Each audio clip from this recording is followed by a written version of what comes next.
እንዴት ናችሁ ልጆችዬ? ደህና ናችሁ? የአሙቱ አባት ነኝ።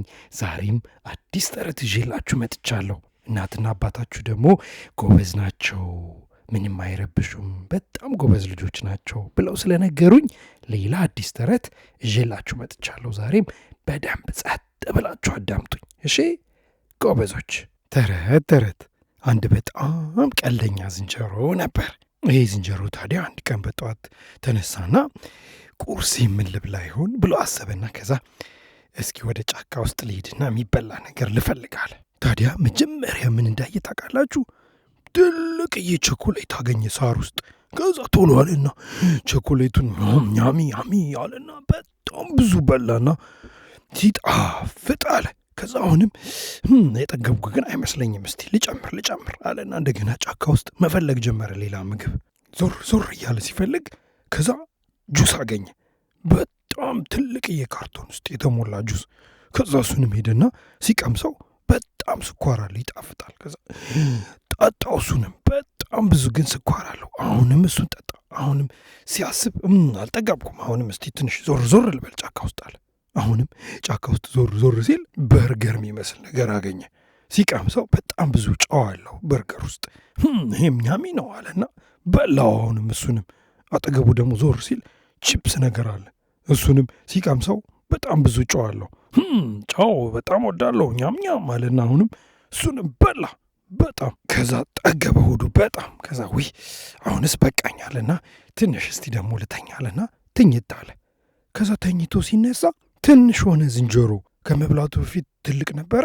ከዛ እነዚህ ምግቦች በልቶ ሲነሳ ከእንቅልፉ ትንሽ ሆነ። በጣም ገረመው። እንዴ ለምንድን ነው ትንሽ ሆንኩት ብሎ አሰበ። ከዛ ጫካ ውስጥ እየገረመው ዞር እያለ መሄድ ጀመረ። ለምንድን ነው ግን እንደዚህ ትንሽ ሆንኩት? ቅድም ትልቅ ነበርኩ እያለ እያሰበ እያለ ከዛ ብዙ ፍሩቶች አየ።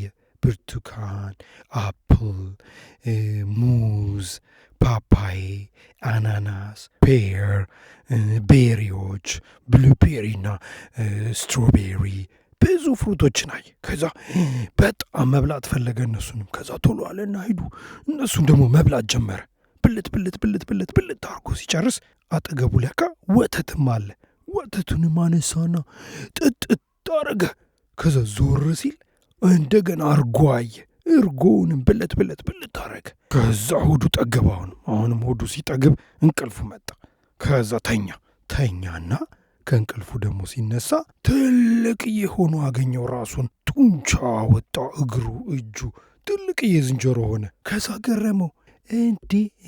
እንዴ ለካ እነዛ ስኳር በጣም ያለበት፣ ጨው በጣም ያለበት ምግቦችን ስለበላው ነው እንዲህ ትንሽ የሆንኩት። እነዚህ ደግሞ ትልቅ አደረጉኝ። ቬጅተብሎች፣ ፍሩቶች፣ ወተት መጠጣት፣ እንደገና አርጎ መብላት፣ እነዚህ ምግቦች ለካ ያሳድጋሉ አለና ገረመው። ከዛሬ በኋላ ማን እነዚህ ምግቦች ነው የምበላው?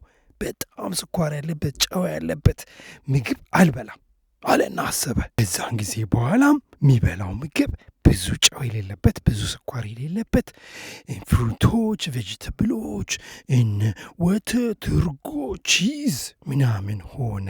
ከዛን ጊዜም በኋላም ሁልጊዜ ጠንካራ ዝንጀሮ ሆኖ እዛ ጫካ ውስጥ መኖር ጀመረ ይባላል። ተረት መልሱ አፌን በዳቦ አብሱ። አሁን ደግሞ ልጆች ታዲያ እንደተለመደው ለእናታችሁ ወይ ለአባታችሁ ምን ትሏችኋላችሁ? ከዚህ ተረት ስር ሰብስክራይብ የምትል አንድ ትንሽዬ ጽሑፍ አለች፣ እሷን ጫን በሏት ብላችሁ ንገሩልኝ። አጠገቧም ላይክ የምትል እቺ የአውራ ጣት ወደ ላይ ምልክት አለች፣ እሷንም ጫን በሏት ብላችሁ ንገሩልኝ። እሺ የሚቀጥለው ጊዜ አዲስ ተረት ይዤላችሁ ስመጣ እናትና አባታችሁ እንደዚህ ካረጉ ብቻ ነው የአሙቱ አባት አዲስ ተረት ይዞ መጥቷል ብለው የሚያውቁት። ለዛ ነው እሺ የምትነግሯቸው። በጣም ነው መወዳችሁ ልጆችዬ። ቻው። እሺ